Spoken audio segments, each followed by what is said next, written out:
Bem-vinda, bem-vindo ao nosso encontro de reflexões bíblicas. Nosso texto de hoje é o Evangelho de João, capítulo 1, versículo de 29 a 34. A chave de leitura proposta pelo professor Jung Musung é o batismo do Espírito que nos liberta da lógica da opressão. Vou fazer a leitura do texto bíblico aqui na minha tradução da Bíblia. Acompanhe o texto na sua. Diz o seguinte: no dia seguinte, João viu Jesus que se aproximava dele e disse: Eis o Cordeiro de Deus, aquele que tira o pecado do mundo. Este é aquele de quem eu falei. Depois de mim, veio um homem que passou na minha frente, porque existia antes de mim. Eu também não o conhecia, mas vim batizar com água, a fim de que ele se manifeste a Israel. E João testemunhou: Eu vi o Espírito descer do céu como uma pomba e pousar sobre ele. Eu também não o conhecia. Aquele que me enviou para batizar com água foi ele que me disse: Aquele sobre quem você vira o Espírito descer e pousar, esse é quem batiza com o Espírito Santo. Eu vi e dou testemunho de que este é o Filho de Deus. Então, é um testemunho de João. João dá um testemunho sobre Jesus como Cordeiro de Deus. É uma passagem, o Cordeiro de Deus que tira o pecado do mundo, é uma passagem clássica, né? As pessoas repetem bastante nas liturgias. Qual que é a proposta de interpretação que você está trazendo para a gente hoje?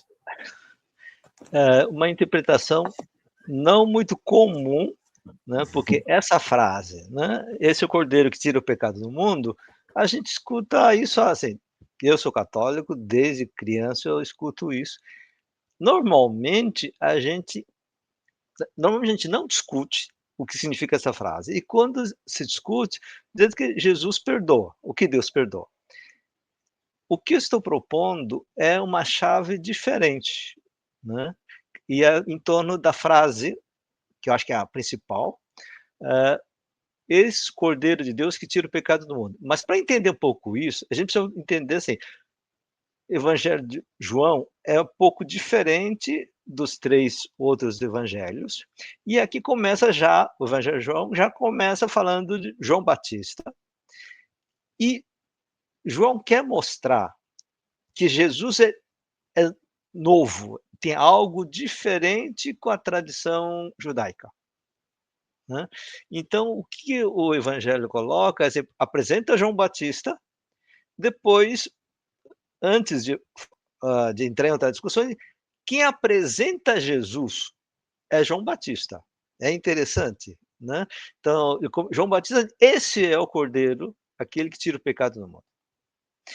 Mas para entender essa diferença, ou essa chave que estou fazendo, de que João coloca Jesus com uma ruptura com a tradição judaica, eu quero trazer aqui uma frase do versículo 17, né, onde diz assim, que, deixa eu trazer aqui, me ajuda aqui, que diz assim: porque a lei foi dada por Moisés, a graça e a verdade vieram por Jesus Cristo.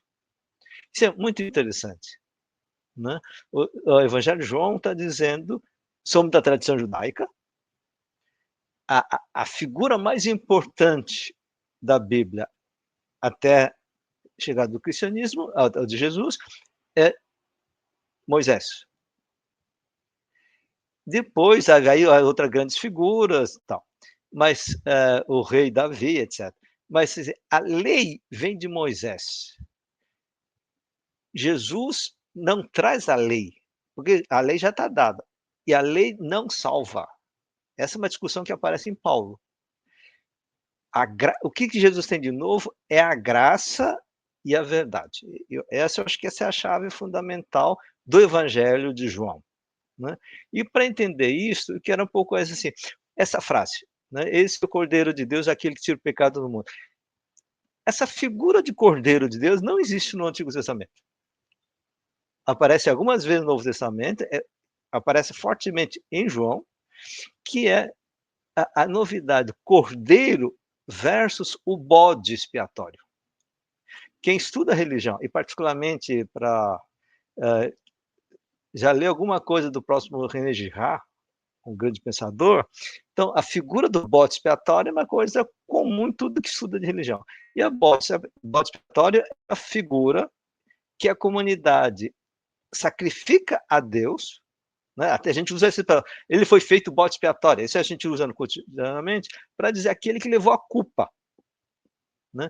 Então, a lógica religiosa é sempre você colocar o pecado nas mãos ou nas costas do bode expiatório, e a comunidade, por meio de sacerdote, oferece esse sacrifício a Deus. Então, nesta lógica, a lógica do sacrifício, você tem o quê? A figura sacrificada, aí se interpreta equivocadamente que Jesus seria esse bode expiatório e que Deus aceita o sacrifício. Então, Deus pede sacrifício, Deus cobra, e aquele que apresenta, aquele que paga de uma forma plena é Jesus. Tem muita teologia nessa direção. Então, o Deus sempre é o mesmo, seja de outras religiões ou do cristianismo, seria Deus que pede sacrifício, que não perdoa, cobra. E Jesus é aquele que consegue pagar todas as dívidas.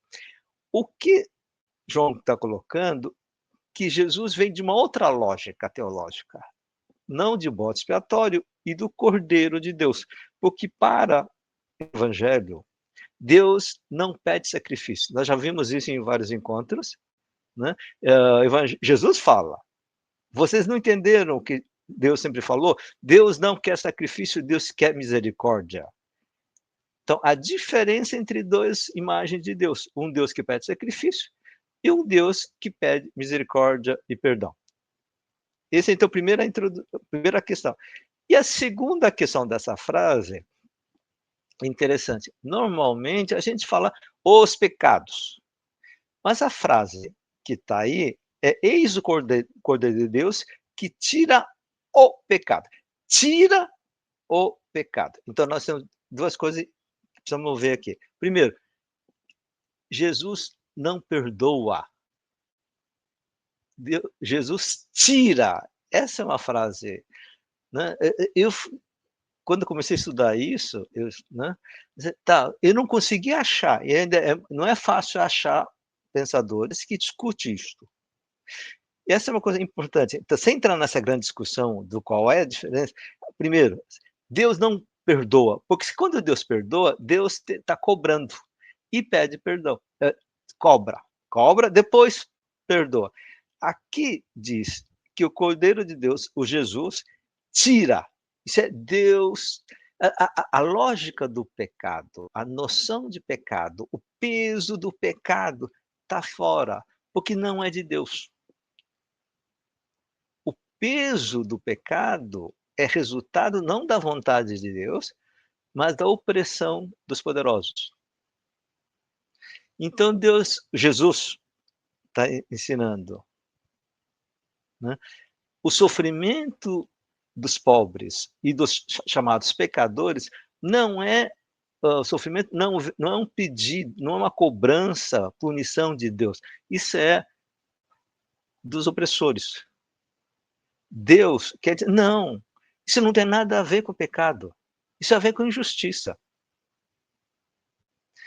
E terceiro ponto é tira, não perdoa, não, a questão não é perdoar, é tirar, e não os pecados, mas o pecado. E eu fui estudar, né, os especialistas da Bíblia, né, do Antigo Testamento, do João, e eles estão claros dizendo o seguinte: o pecado tem a ver com o sistema, com a condição da sociedade ou da humanidade. Os pecados tem a ver com ações concretas dos indivíduos. Isso vai aparecer nas cartas de João, desculpe, na carta de São Paulo. Tá? E São Paulo faz a diferença entre os pecados e o pecado do mundo. Então, o que nos interessa aqui é que Jesus vai dizer, né, que é o João que diz que Jesus é o Cordeiro de Deus que elimina, nós saímos dessa lógica do o pecado. a condição de sofrimento, de injustiça, e de acreditar que nós somos pecados, o nosso sofrimento vem de Deus. Não. O sofrimento não vem da vontade de Deus, mas vem do pecado da humanidade, dos poderosos. Então, então eu estou sofrendo, mas não sou culpado, não sou pecador. Essa é muito importante. Eu sou inocente desse sofrimento. Eu sou injustiçado. Então, nós saímos da lógica da punição de Deus para a injustiça humana. Então, aí, nós temos essa ideia central.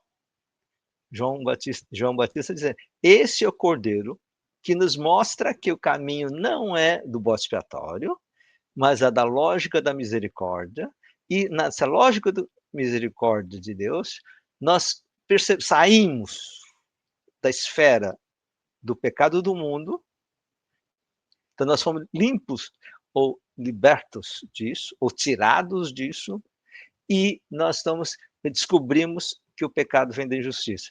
E nesse processo, aí só para terminar, né, onde é que entra o João Batista? Porque na toda apresentação do João Batista faz as diferenças. João Batista é o que traz o batismo.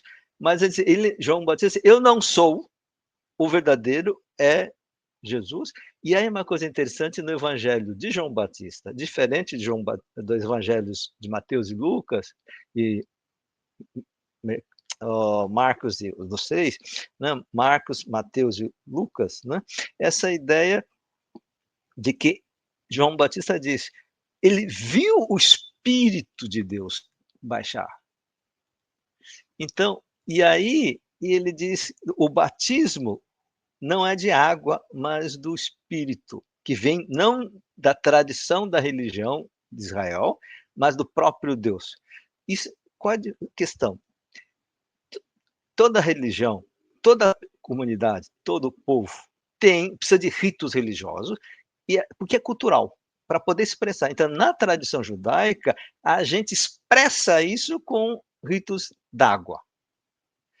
Isso é bom, mas não é o que salva.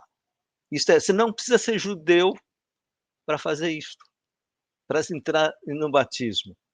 Assim como Paulo dizia, você não precisa de circuncisão para seguir o caminho de Deus, né, como os judeus pediam. Então, o batismo que Deus nos pede é de entrar na esfera do Espírito de Deus, que percebe que o sofrimento não é do pecado que Deus pede, mas da injustiça. E, portanto, batizar-se ou entrar nessa esfera é entrar na luta pela libertação da injustiça e da opressão. Eu não sei se o primeiro encontro que nós estamos gravando aqui no Anjo já é tão difícil, mas... Jung, tem bastante coisa aqui, e acho que são coisas importantes, porque, veja, Cordeiro de Deus que tira o pecado do mundo. Em geral, a gente pensa, o Cordeiro de Deus é tipo um bode expiatório, ele vem e pega todos os nossos pecados, e aí então ele sofre, Deus fica satisfeito porque ele pagou os pecados. É justamente essa lógica. Agora, quando você diz que, se a gente olha a lógica que diz, eu quero misericórdia e não sacrifício, e leve isso a sério, então não pode ser essa interpretação, tem que ter uma outra interpretação, que é de um Deus que não é satisfeito com o sacrifício, né? E aí a gente poderia dizer que os deuses que pedem o sacrifício são os ídolos, e que a gente não consegue discernir, porque um ídolo não vem com uma etiqueta dizendo, eu sou um falso Deus, ele vem parecendo ser um Deus verdadeiro, né? Essa sua explicação desse encontro, ela modifica totalmente a interpretação. Claro, em coerência com outras passagens que a gente viu do Evangelho. Agora, acho que isso por si já é bastante grande. Agora, outra coisa importante é essa diferença entre tirar o pecado, que é que isso significa de não ser pagar os pecados, nem cobrar pecado, nem perdoar os pecados, mas é tirar todo o peso deste pecado, que é resultado não da culpa da própria pessoa, mas de um sistema de opressão que o provoca. Para mim isso já é suficiente. Claro que aí tem a parte do João Batista que você fala, que ele viu descer, e fico me perguntando por que é que esse evangelho repete duas vezes João dizendo que não conhecia Jesus, né? Não conhecia, mas eu vi o Espírito descer. Então, essa ideia de que tem algo que vem de Deus que transcende aquilo que nós aprendemos na tradição religiosa. Então, Deus não depende da tradição cristã, judaico-cristã do Ocidente para entender, para a pessoa conhecer Deus. Essa é a ideia. O Espírito de Deus está no mundo. Isso Jesus ensina. Então, assim, como é que a gente sabe que é de Espírito de Deus? Se você está nessa lógica de justiça e de lutar contra a injustiça. Porque a questão é a seguinte, Deus não está cobrando pecado. Quem inventa isto é o ídolo. Logo, aquele que descobre que Deus não é assim, está na lógica, pertence à comunidade do povo de Deus, tenha sido batizado pela água ou não. O importante é ser batizado pelo Espírito de amor e de luta pela libertação. Eu sei que o tempo está acabando, mas uma pequena perguntinha, né? Olha, eu posso falar que o João Batista, quando ele diz que não conhecia, a gente pode dizer, nem mesmo um grande profeta como João tinha conhecimento de toda essa verdade e graça que você diz que é a perspectiva do Evangelho de João. Agora, porque na verdade ele conhecia Jesus, né? Eu acho que essa é uma outra discussão. Tudo bem. Para o Evangelho de João é diferente. João não aparece como aquele que é primo que conhecia. Entendi. Então, aqui não está nesse A contexto. construção teológica é diferente. Agora, sempre lembrar que não é biografia, né? É teologia. Sim. Jung, se Jesus é um cordeiro que tira o pecado, e ele mudaria bem o papel das igrejas, que ficam achando que está aqui para ficar cobrando, controlando os pecados de cada um, e cada um está por aí, né? Tá, isso não tem nada a ver com Deus, isso tem a ver com a idolatria. Muito bem. Então a gente termina por aqui um primeiro encontro desse ano bastante profundo, cheio de reflexões, e peço que vocês comentem aí embaixo. Concorda, discorda, o que achou complicado? A gente pode voltar nisso em outras ocasiões. Jung, muito obrigado. Até.